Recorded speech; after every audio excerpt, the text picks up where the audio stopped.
안녕하세요. 사연을 부탁해입니다. 오늘의 사연을 소개하겠습니다. 어느 날 퇴근 후 집에 들어온 남편이 제 눈치만 보고 있었습니다. 남편 얼굴만 봐도 무슨 일인지 한눈에 알 수 있었기에 제가 약간은 짜증스런 목소리로 물었어요. 왜 계속 눈치 보고 그래? 할 말 있으면 그냥 해. 여보, 이건 그냥 물어보는 건데 나는 무조건 당신 말을 따를 거야. 당신이 말 안 해도 무슨 얘기할지 알고 있어. 시댁에서 또 돈 보내러 간 거지? 제가 지긋지긋하다는 표정으로 말을 했습니다. 그도 그럴 수밖에 없었던 것이 그동안 그런 일이 한두 번이 아니었으니까요. 순식간에 제 표정이 변한 것을 본 남편이 미처 다음 말을 꺼내지 못하고 있었어요. 그래서 이번에는 왜 돈을 보내라고 하시는 건데? 저기 그게 지금 민영이가 고3이잖아. 아가씨가 고3인 게 왜? 민영이가 잠도 잘 못 자고 공부만 하잖아. 그러다 보니 체력적으로 많이 힘든가 보더라고. 체력적으로 힘든 거랑 우리랑 무슨 상관이라고 돈을 보내라고 하시는 거야? 남편이 답답할 정도로 말을 돌리고 있었기에 제가 버럭하고 말았습니다. 그게 며칠 전에 민영이가 감기 몸살을 앓았다는데 아무래도 보약을 지어 먹어야 할 것 같다고 하면서 돈을 보내라고 하더라고. 뭐? 그러니까 이제는 아가씨 보약까지 우리 보고 책임지라는 말인 거야? 진짜 너무한 거 아니야? 그렇지.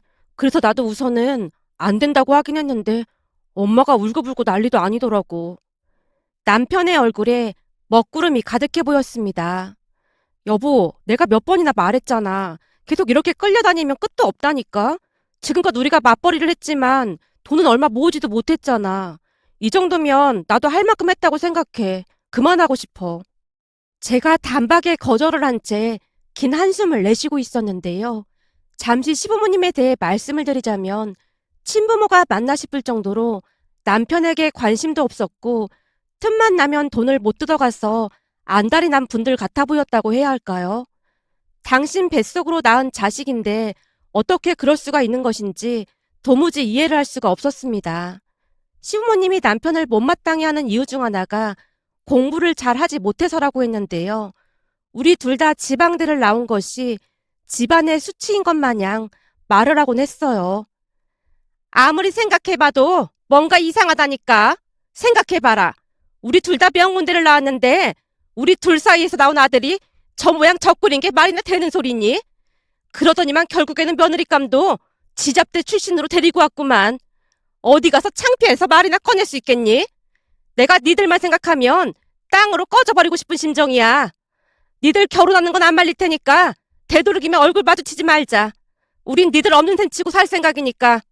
네 동생을 좀 봐라. 우리 닮아서 공부를 얼마나 잘하니? 네 동생은 반드시 서울대 의대에 합격할 거니까 딱 두고 보고 있어. 너 때문에 개망신 당한 거 우리 딸한테 보상받을 참이니까. 우리 딸이 서울대 의대만 들어가 봐. 다들 우리를 우러러볼걸? 시어머님이 마치 들으라는 듯이 큰 소리로 떠들어대고 있었는데요. 남편은 그저 고개만 숙이고 있을 뿐이었어요. 마치 두 분에게 세뇌 교육을 당한 것 같아 보였다고 해야 할까요? 공부를 잘하지 못했던 자신을 탓하고 또 탓했으니까요. 남편에게 듣기로는 단지 지방대에 들어갔다는 이유로 입학금만 내준 채 아무런 도움을 주지 않아서 많이 힘들었다고 합니다. 학자금 대출을 받은 건 말할 것도 없었고 대학 내내 아르바이트를 하느라 일만 했다고 했어요. 지방대학에 합격했다는 소리를 듣자마자 엄마가 미친 사람 마냥 물건을 다 집어 던지고 난리도 아니었어. 아버지는 나를 투명인간 취급을 했고 두 분은 명문대를 나와서 내가 이해가 안 된다고 했거든. 아무리 그래도 너무하신 거 아니야? 모르겠어. 암튼 대학 다니는 내내 암울한 시간을 보냈던 기억밖에 없어. 순간 남편의 눈에 이슬이 맺혀 있었는데요. 그동안 남편이 얼마나 고생을 했을지 지레짐작할 수 있었습니다. 잠시 울먹이던 남편이 다시 입을 열었어요. 이상하게 수학에서 안 되더라고. 정말 너무너무 힘들었어. 수학 때문에 아버지한테 혼난 게 한두 번이 아니었거든. 그런데 늦둥이로 태어난 동생은 나랑 정반대로 공부를 잘했어. 한글도 일찍 됐고 모든 게 다 빨랐거든. 그것도 참 웃긴 게 처음에는 동생을 낳을 생각이 없었다는데 내가 공부를 못하는 걸 보고는 둘째 계획을 세우셨다고 하더라고. 그렇게 태어난 게 내 동생이야. 엄마 나이가 꽤 있었음에도 동생을 낳았거든. 그런 동생이 공부에 두각을 나타내자 모든 관심이 동생에게 쏠리기 시작했어. 난 그냥 있으나 마나한 그런 존재였으니까. 남편의 얼굴에는 씁쓸함이 그대로 묻어나 있었습니다. 그런 남편이 어찌나 안쓰러웠는지 모르겠습니다. 그렇게 우리는 결혼을 했지만 시부모님은 우리 얼굴 보는 걸 극도로 꺼려했어요. 그 부분은 시누이도 마찬가지였는데요. 시부모님이 워낙 오냐오냐 키웠다 보니 오빠 알기를 아주 우습게 알았으니까요. 결혼 후 첫 명절을 앞두고 시누이에게서 전화가 걸려왔습니다. 새언니, 명절에는 그냥 안 와도 될 것 같아요. 어머님께 연락받은 거 없는데 오지 말라고 하세요? 내가 혹시나 해서 물어보는 건데 설마 새언니도 오빠처럼 눈치가 없는 건 아닌 거죠? 아니 오빠가 공부를 못해서 그런 건지 말을 해도 말귀를 잘 못 알아듣더라고요. 말귀를 못 알아듣다니요? 그러니까 부모님은 오빠 얼굴 보는 것 자체를 엄청 스트레스 받아 하거든요. 근데 눈치가 없는 건지 명절 때마다 꾸역꾸역 집으로 오는데 엄마가 뒤에서 뭐라고 하더라고요. 그러니까 새언니도 눈치 없이 집에 오거나 하지 말라는 거예요. 그냥 돈만 보내주면 돼요. 돈이요? 무슨 돈이요? 돈만 보내라는 말에 약간은 빈정이 상했기에 대묻고 있었는데요. 명절이니까 돈은 보내야 하는 거잖아요. 그러니까 저한테 돈 보내라고요. 아가씨, 돈을 보내려면 어머님, 아버님께 보내는 게 맞는 게 아닐까요? 이제 보니 새언니도 눈치 더럽게 없네요. 아가씨, 말이 너무 심한 거 아니에요? 그러게 말을 한 번에 알아들었어야죠. 그건 그렇고 우리 집 서열에 대해 오빠한테 얘기 못 들었어요? 서열이요? 가족끼리 그런 게 왜 필요한 거죠? 암튼 우리 집은 서열이 존재하니까 앞으로 새언니는 저한테 돈 보내면 돼요. 내가 우리 집에서 서열이 가장 높으니까요. 근데 돈은 얼마나 보낼 거예요? 혹시 금액이라도 내가 알려줘야 할 정도로 눈치가 없는 건 아닌 거죠? 글쎄요. 눈치가 없는 건 잘 모르겠지만 아가씨한테 얼마를 보내야 할지는 전혀 감이 잡히질 않네요. 얼마를 보내야 하는 건데요? 갈수록 기가 막혔기에 어디까지 하나 보자라는 생각으로 묻고 있었는데요. 신우의 입에서 기가 막힌 말이 새어나왔습니다. 아, 이래서 둘이 결혼한 거였구나. 이제 보니 끼리끼리 만난다는 말이 딱 맞는 것 같네요. 아무튼 길게 얘기해봤자 서로 피곤하기만 하니까 그냥 직접적으로 얘기할게요. 제 계좌로 한 300만 원만 보내줘요. 이 정도면 새언니한테도 나쁜 조건 아닌 거잖아요. 생각해봐요. 다른 사람들은 명절 때마다 시댁에 가서 고생이란 고생은 다 하는데 새언니는 겨우 300만 원으로 퉁치는 거니까 나쁠 건 없잖아요?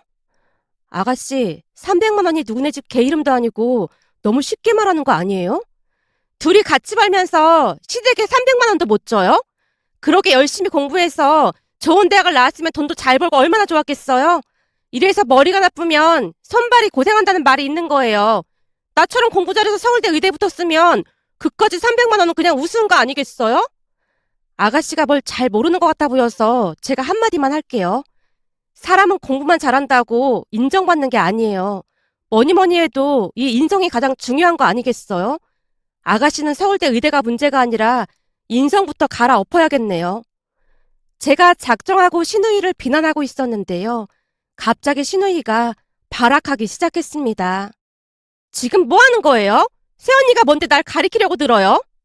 아가씨, 혹시 가리키다가 아니고 가르치려고가 맞겠죠. 가리키다는 손가락으로 어딘가를 가리킬 때 쓰는 말로 알고 있거든요. 서울대 의대 갈 사람이 어휘력이 너무 떨어지는 거 아닌가요? 겨우 지방대 나온 새언니가 할 소리는 아닌 것 같네요. 어휘력은 지방대를 나온 거랑 아무 상관이 없는 거 아닌가요? 암튼 아가씨는 인성부터 제대로 챙기고 사세요. 더욱 기세를 몰아 신우이를 약올리고 있었는데요. 신우이가 다시 빽하고 소리를 질렀습니다. 새언니, 대체 뒷감당 어떻게 하려고 이래요? 지금이라도 사과하면 제가 그냥 넘어갈게요. 사과하고 300만 원 보내세요. 아니요. 제가 잘못한 게 없는데 사과를 왜 해야 하는 거죠?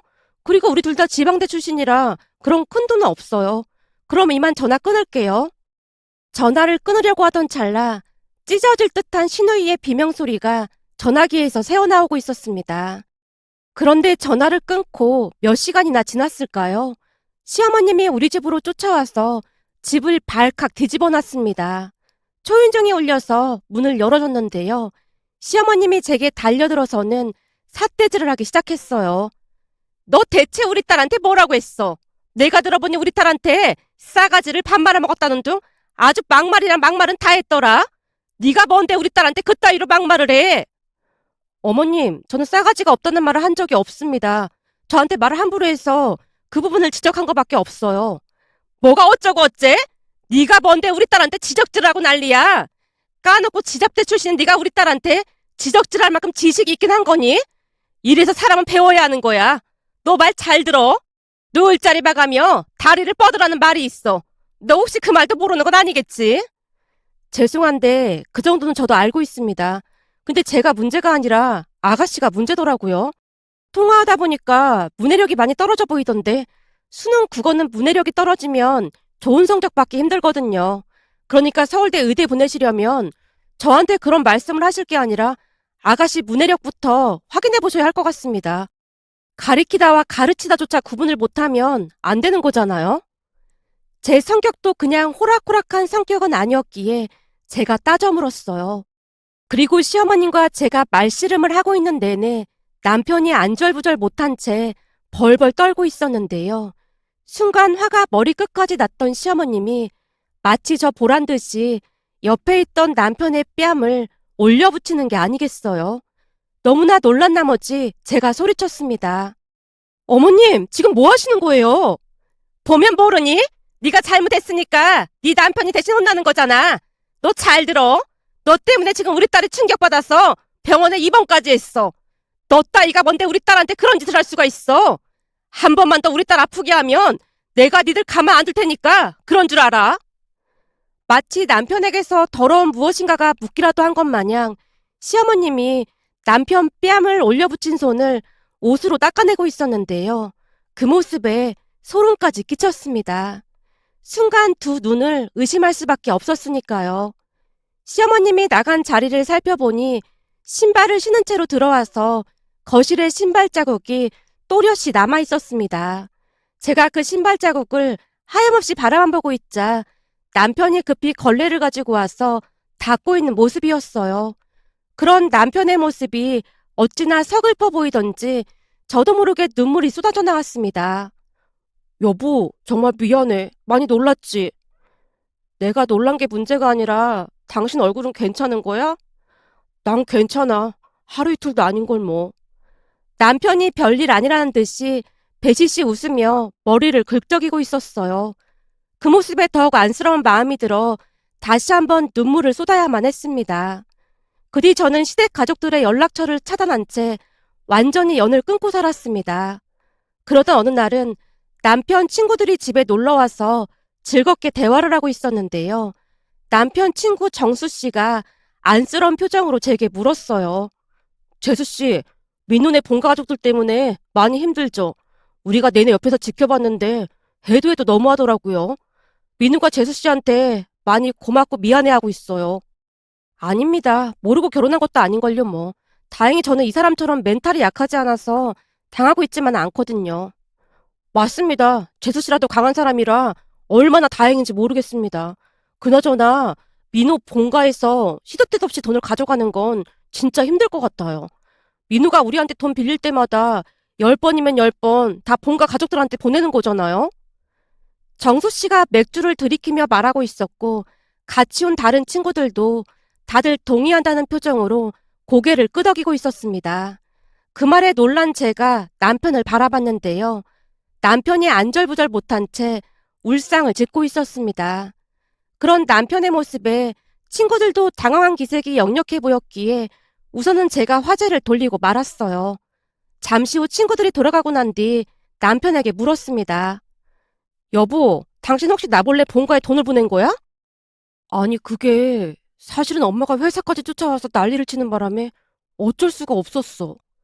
뭐라고 하셨는데? 당신이랑 이혼하게 만들 수도 있으니까 당장 돈 보내라고. 나랑 이혼하게 만들겠다니? 무슨 그런 말이 있어. 처가댁에 가서 난리치겠다는 말까지 하더라고. 이미 당신한테 못 볼 걸 많이 보여줘서 그러고 싶지가 않았어.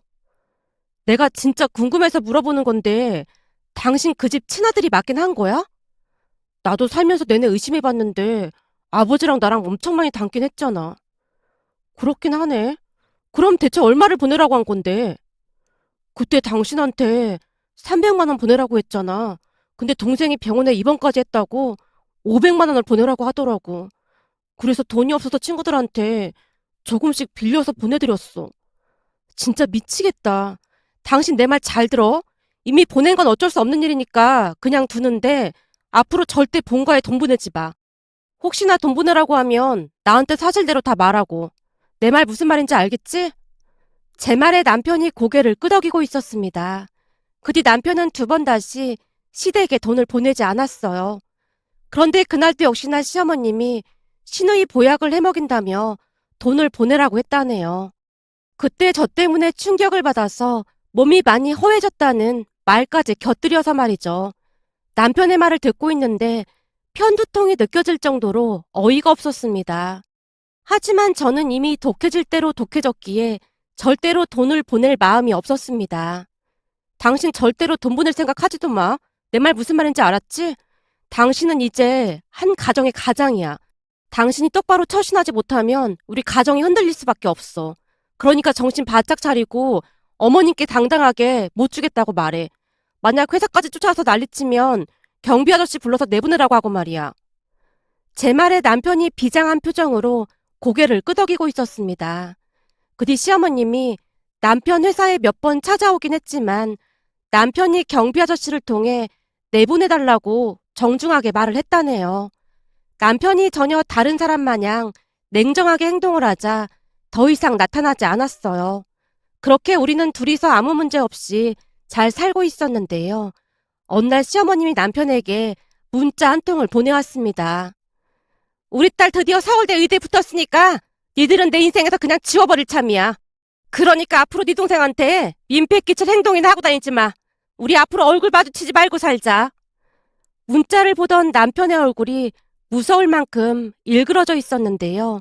곧 오히려 홀가분하다는 표정으로 입을 열었어요. 오히려 잘 됐네. 이제 더 이상 우리 귀찮게 안 하겠다. 라는 말까지 했으니까요. 그렇게 시간이 얼마나 지났을까요? 어느 주말 여유있게 식사를 하고 있었는데요. 초인종이 울려대기 시작했습니다. 인터폰을 통해 밖을 내다봤더니 시어머니가 서 있었어요. 그 모습에 저도 모르게 양미간을 찌푸리고 말았습니다. 여보, 어머님 오셨는데? 뭐? 엄마가? 식사를 하던 남편이 자리에서 벌떡 일어나서 인터폰으로 밖을 내다보다가는 현관문을 살짝 열었는데요. 시어머님이 막무가내로 집 안으로 쳐들어와서는 제게 말했어요. 예, 나 물 한 잔만 다오.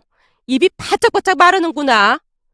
제가 아무 말도 없이 물컵을 내밀자 시어머님이 벌컥벌컥 물을 마시고는 다시 말했어요. 나 물 한 잔만 더 다오. 제가 다시 물을 가지러 주방으로 간 사이 시어머님의 통곡 소리가 들려왔어요. 민호야, 이 일을 어쩌면 좋다니? 네 아버지 지금 회사에서 잘리게 생겼어. 그게 무슨 말이야? 회사에서 승승장구하고 있다면서. 민영이 그게 미친 짓을 했지 뭐니. 시어머님 입에서 신우의 이름이 튀어나왔는데 왠지 모르게 좋은 일은 아닌 듯해 보였기에 우리가 놀란 표정으로 바라보고 있었는데요. 시어머님 입에서 기가 막힌 말이 터져나왔습니다. 알고 보니 민영이 그게 서울대 의대에 합격한 게 아니었어. 뭐? 그게 무슨 말이야? 합격을 한 게 아니라니. 그 정신 나간 게 서울대 의대에 합격을 했다고 하면서 문서를 위조했다는구나. 뭐? 문서를 위조했다고? 시어머님의 말에 말문이 막힌 채 눈만 꿈뻑이고 있었는데요. 시어머님이 계속해서 말을 이어갔습니다. 마치 합격한 것처럼 문서를 위조해서 보여줬다는 거야. 문제는 네 아버지가 그 문서를 가지고 회사에서 주는 학자금을 받았거든. 근데 그게 들통이 나서 지금 회사가 발칵 뒤집어졌다지 뭐니. 그럼 민영이는 그 돈을 받았다가 뭘 했다는데? 말도 마라. 명품도 사고 몰래 여행도 다니고 난리도 아니었잖니. 장학금 받았다고 하면서 방학 때 학교 친구들하고 여행 간다고 하길래 그냥 그런 줄로만 알았더니 그런 미친 짓을 하고 다닌 거야. 이를 어쩌면 좋으니? 지금 아버지 회사에서 난리가 났어. 민영이는 뭐라고 하는데? 그 인간 말로는 1년 동안 다시 공부해서 서울대 의대에 갈 생각이었다는데 내내 공부도 안 하고 놀기만 했더라고. 근데 그 정도 성적이면 다른 대학이라도 갈 수 있는 거 아니야? 대체 왜 그런 짓을 한 거야? 그거야 우리가 매일같이 서울대 의대에 가라고 해서 그랬다면서 오히려 우리 핑계를 대고 있지 뭐니. 내가 천불이 나서 못 살겠다. 친척들부터 아버지 회사 사람들한테까지 우리 딸이 서울대 의대 갔다고 자랑이란 자랑은 다 하고 다녔는데 창피해서 어떻게 얼굴을 들고 다니겠어. 말을 마친 시어머님이 대성통곡을 하고 있었습니다. 하지만 남편은 냉정함을 유지하려 노력하는 모습이었어요. 엄마, 이제 얘기 다 끝났으면 그만 나가줘야겠어. 우리 오늘 처가댁 가기로 했거든. 넌 이 와중에 그런 말이 나와? 네가 그러고도 우리 집 장남이야? 엄마가 언제 한번 나를 그 집 사람 취급한 적 있다고 그런 말을 하고 있어. 그때 엄마가 나한테 영 끊고 살자고 했잖아. 난 앞으로도 그리 살 테니까 우리한테 연락하지 마. 남편이 시어머님을 내쫓고 있었는데요. 순간 시어머님이 제게 달려와서 손까지 잡으며 용서를 빌었습니다. 내가 다 잘못했다. 지금 생각해보니 공부만 잘하는 거 그거 다 쓰잘데기 없는 짓이었어. 니들한테 정말 미안하구나. 한 번만 용서해주면 안 되겠니? 엄마, 우리 더 이상 할 말 없으니까 그만 나가줘. 앞으로 우리 찾지도 말고 전화도 하지 마. 남편이 시어머님을 내쫓았습니다. 물론 시어머님이 안 나가겠다고 버틴 건 말할 것도 없었고요. 그 뒤 우리는 전세 만기가 되었을 무렵 이사까지 했습니다. 거기다 남편과 제 휴대폰 번호까지 바꿨고 남편은 이직까지 했는데요. 전에 이직 제의를 받은 게 있어서 겸사겸사 이직을 했습니다. 그 뒤 시아버님은 작은 회사에서 힘들게 일을 하고 있다는 소리를 들었고 시누이는 폐인처럼 살고 있다는 소리만 들었을 뿐이었어요. 시어머님이 한동안 우리를 찾아 헤맸지만 다행히 찾지는 못했고요. 그 일이 벌써 몇 년 전 일이랍니다. 부모가 어떻게 그럴 수 있는 것인지 지금 다시 생각해봐도 이해할 수가 없는데요. 얼마 전 출산을 하고 나니 시부모님이 더욱 이해가 되지 않아 씁쓸한 마음에 이렇게 글 남겨봅니다. 오늘의 사연은 여기까지였습니다. 즐겁게 보셨다면 구독, 좋아요 부탁드립니다. 고맙습니다.